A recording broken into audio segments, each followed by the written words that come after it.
신명기 20장입니다. 내가 나가서 적군과 싸우려 할 때에 말과 병거와 백성이 너보다 많음을 볼지라도 그들을 두려워하지 말라. 애굽 땅에서 너를 인도하여 내신 내 하나님 여호와께서 너와 함께 하시느니라. 너희가 싸울 곳에 가까이 가면 제사장은 백성에게 나아가서 고하여 그들에게 말하여 이르기를, 이스라엘아 들으라. 너희가 오늘 너희의 대적과 싸우려고 나아왔으니 마음에 겁내지 말며 두려워하지 말며 떨지 말며 그들로 말미암아 놀라지 말라.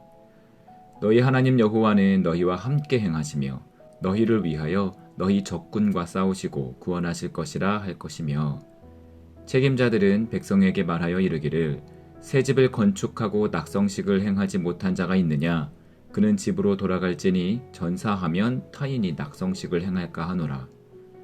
포도원을 만들고 그 과실을 먹지 못한 자가 있느냐?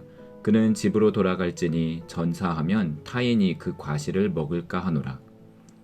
여자와 약혼하고 그와 결혼하지 못한 자가 있느냐? 그는 집으로 돌아갈지니 전사하면 타인이 그를 데려갈까 하노라 하고, 책임자들은 또 백성에게 말하여 이르기를, 두려워서 마음이 허약한 자가 있느냐? 그는 집으로 돌아갈지니 그의 형제들의 마음도 그의 마음과 같이 낙심될까 하노라 하고, 백성에게 이르기를 마친 후에 군대의 지휘관들을 세워 무리를 거느리게 할지니라. 내가 어떤 성읍으로 나아가서 치려 할 때에는 그 성읍에 먼저 화평을 선언하라. 그 성읍이 만일 화평하기로 회답하고 너를 향하여 성문을 열거든 그 모든 주민들에게 내게 조공을 바치고 너를 섬기게 할 것이요.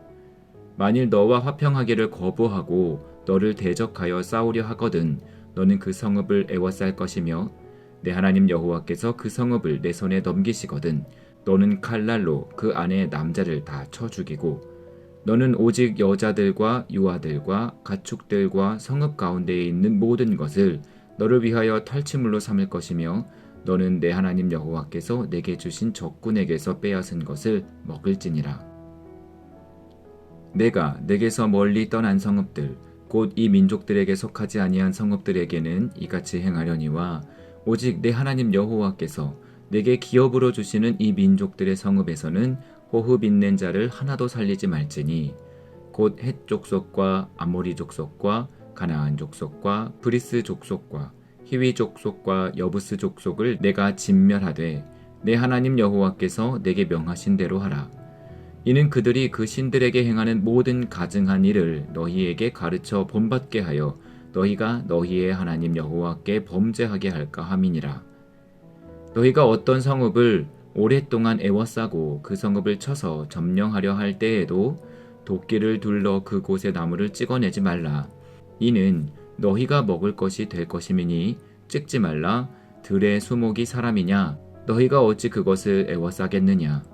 다만 과목이 아닌 수목은 찍어내어 너희와 싸우는 그 성읍을 치는 기구를 만들어 그 성읍을 함락시킬 때까지 쓸지니라. 아멘. 구약성경에서는 하나님이 전쟁에 능하신 분으로 묘사되곤 합니다. 구약시대는 신들의 강하고 약함이 전쟁의 승패와 긴밀한 연관이 있었기 때문입니다.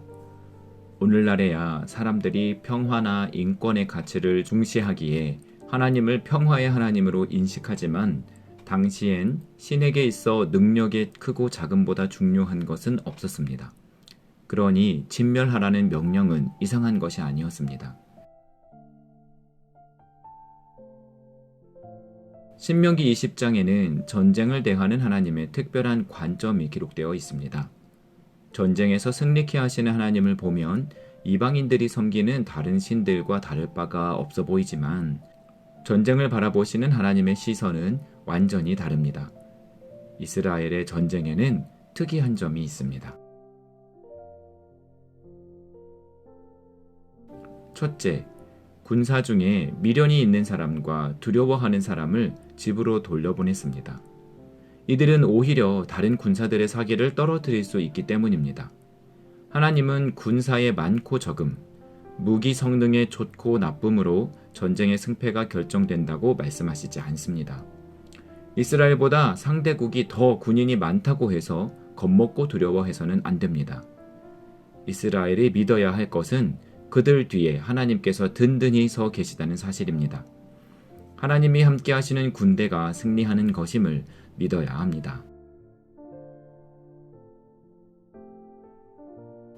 다행히 이스라엘은 수많은 경험이 있습니다. 애굽에서 출애굽한 경험, 광야에서 마주했던 모든 전쟁에서 승리한 경험이 그들의 믿음을 더욱 확고하게 만들어줄 것입니다. 하나님이 얼마나 크신 분이신지, 얼마나 능력이 많으신 분이신지, 어떻게 전쟁에서 승리하게 하시는지를 눈으로 보고 귀로 들었습니다. 하지만 그렇기 때문에 이스라엘에게는 하나님께서 기준을 높게 두십니다. 은혜를 많이 경험한 만큼 하나님을 신뢰하지 않을 때 주어지는 진노는 그만큼 클 것입니다. 둘째, 가나안을 함락하고 그곳에 들어가기에 성공하면 어떠한 전리품도 취해서는 안 됩니다. 가축이며 물적 재산이며 어느 것도 전리품으로 취해서는 안 됩니다. 이유가 있었습니다. 이스라엘을 우상숭배로 빠뜨릴 만한 것을 남기지 않기 위해서입니다. 하나님께서는 우상숭배에 사용된 것들을 가증히 여기십니다. 하나님은 이 가증한 것들을 남겨두지 않고 모두 불사르도록 하십니다.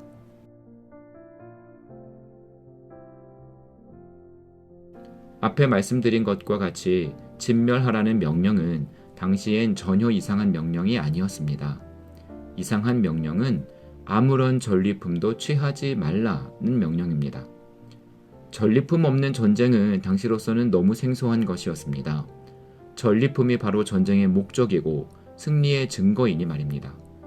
사람들을 포로로 잡아 노동력과 병력을 확보하고 여성들을 통하여 인구를 늘리고 가축과 재산을 빼앗아 국부를 쌓는 것이 전쟁의 목적이지 않습니까?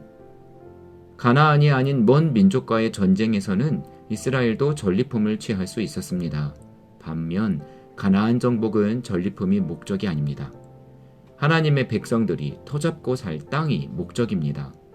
그러니 포로도 물적 재산도 필요하지 않습니다. 셋째, 가나안보다 먼 민족과의 전쟁에선 화평을 먼저 선언해야 합니다. 가나안은 앞으로 이스라엘 백성들이 터잡고 살 땅이기에 우상숭배의 싹을 지워야 하지만 그 외의 지역은 상황이 다릅니다. 가나안 정복의 목적이 전리품이 아니었듯 먼 곳에 사는 민족들과의 전쟁 역시 하나님만의 독특한 관점이 존재합니다. 하나님은 평화를 사랑하시고 생명을 존중하십니다.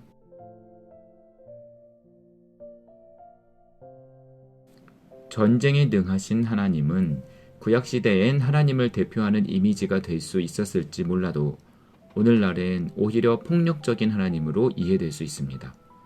그렇게 폭력적인 하나님을 나는 믿을 수 없어 라고 대답하는 사람이 더 많을지도 모르겠습니다. 사실 하나님이 전쟁을 특별히 좋아하셨던 것은 아닙니다. 전쟁은 당시에 국력을 증명하기 위해 행해지던 일상적인 일이었습니다. 이스라엘이 전쟁을 감행할 수밖에 없었던 상황이 있었고 수많은 전쟁에서 승리함으로 하나님에 대한 소문이 열방으로 퍼져나갔기에 하나님은 전쟁에서 이기게 하셨던 것입니다.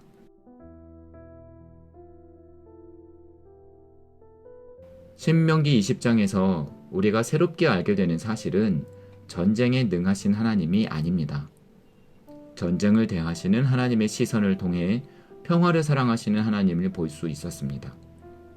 하나님은 때때로 당신의 존재를 증명할 기회를 포기하십니다. 하나님께는 존재 증명보다 더 중요한 다른 가치들이 있기 때문입니다. 전쟁 전에 먼저 화평을 선언하라 하신 명령에서 우리는 전쟁이 아닌 평화를 사랑하시는 하나님을 발견하게 됩니다. 하나님의 백성 이스라엘을 우상숭배로부터 보호하는 데 장애물이 되지 않는다면 호흡이 있는 생명을 진멸시킬 이유가 없으십니다. 전쟁에 능하신 하나님이라고 사람의 생명을 파리 목숨처럼 생각하시는 게 아님을, 오히려 천하보다 하나님의 자녀 한 사람의 영혼을 얼마나 사랑하시는지를 깨달으시기 바랍니다. 하나님은 전쟁이 아니라 평화를 사랑하시고 하나님의 존재 증명이 아니라 생명을 중요하게 생각하십니다.